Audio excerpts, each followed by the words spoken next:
If you're thinking about buying property in Spain, you've probably asked yourself, how does the process actually work? Because buying property in a foreign country can feel intimidating. Different rules, different paperwork, different systems. And when you're spending hundreds of thousands of euros, the last thing you want is an expensive mistake. The good news? The buying process in Spain is actually quite straightforward once you understand the steps. So in this episode, I'm going to walk you through exactly what happens from your first property viewing all the way to getting the keys. Step number 1 is to decide what you're looking for. It sounds obvious, but most people skip it. They start browsing listings without having a clear plan. Before you view a single property, ask yourself, is this a permanent home? Is it a holiday home, an investment property, or a mix of lifestyle and investment? You also should define your budget, your preferred areas, your property type, and the must-have features that you can't live without. The clearer you are at this stage, the easier everything becomes later. Step number 2 is getting your finances ready. Before making offers, understand exactly what you can spend. Many buyers focus only on the purchase price, and that's a mistake. In Spain, you also need to budget for property transfer taxes, legal fees, notary fees, land registry fees, and mortgage-related costs if you're financing. As a rule of thumb, most buyers should allow approximately between 10 to 13% on top of the purchase price for costs and taxes. Knowing your true budget upfront prevents disappointment later. Step 3 is getting your NIE number. If you're buying property in Spain, you'll need an NIE. This is your foreign identification number. You can't complete a property purchase without one. In fact, you'll use it throughout the buying process.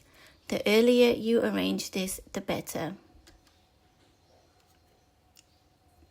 Step number 4 is to start viewing properties. This is the exciting part. View as many suitable properties as possible, and here's some advice. Don't fall in love with the first property.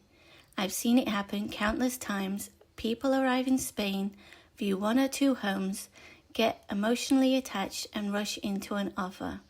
Instead, compare properties, compare locations, and compare value.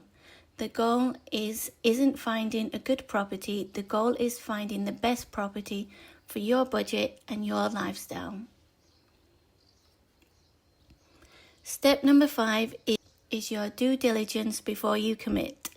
This is one of the most important stages. Before moving forward, proper checks should be carried out. Questions that need answering include, is the property legally registered? Are there any outstanding debts? Are there any planning issues? Are community fees up to date? And is everything built legally? This is why having a qualified lawyer is so important. They protect your interests and identify problems before they become your problems. Step number 6 is making an offer. Once you've found the right property, it's time to negotiate. Depending on the market, some properties have room for negotiation, others sell very close to asking price, and some have no room for negotiation. The key is understanding the local market conditions and recent comparable sales.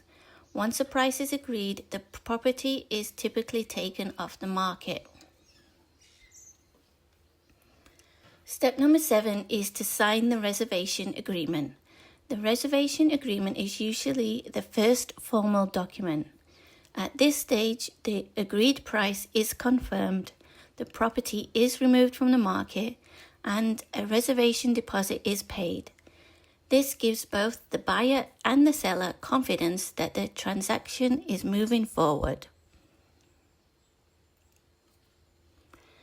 Step number 8 is the private purchase contract.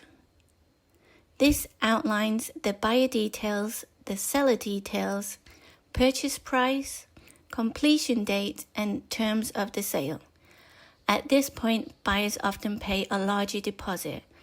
The lawyer will ensure everything is correct before signing. Step number 9 is completion at the notary. This is the day everyone waits for, completion day. The buyers, sellers, lawyers, and notary come together to finalize the transaction. The final payment is made, documents are signed, ownership is officially transferred, and then you get the keys. Step number 10, after completion. A lot of buyers thinks the process ends here. Not quite. There's still a few important tasks. You have to register ownership, transfer utilities, arrange insurance, set up local services, and manage tax obligations. These final steps ensure everything is properly set up from day one. Common mistakes buyers make. Let's go over a few mistakes to avoid before we finish. Number 1 is rushing. Good opportunities will always exist, so take your time. Number 2 is skipping professional advice. Trying to save a little money can end up costing a lot more later. Number 3, buying with emotion only. Lifestyle matters, but so do location, resale potential, running costs, and long-term suitability. Buying in Spain doesn't need to be stressful. When you understand the process and have the right people around you, it's actually a very straightforward experience. The key is preparation.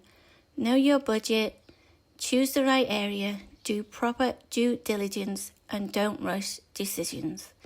Do those things and you'll already be ahead of most buyers. In the next episode, we're going to talk about something that surprises almost everyone moving here, and that is the hidden costs of owning a property in Spain, because the purchase price is only part of the story. So I'll see you in the next episode.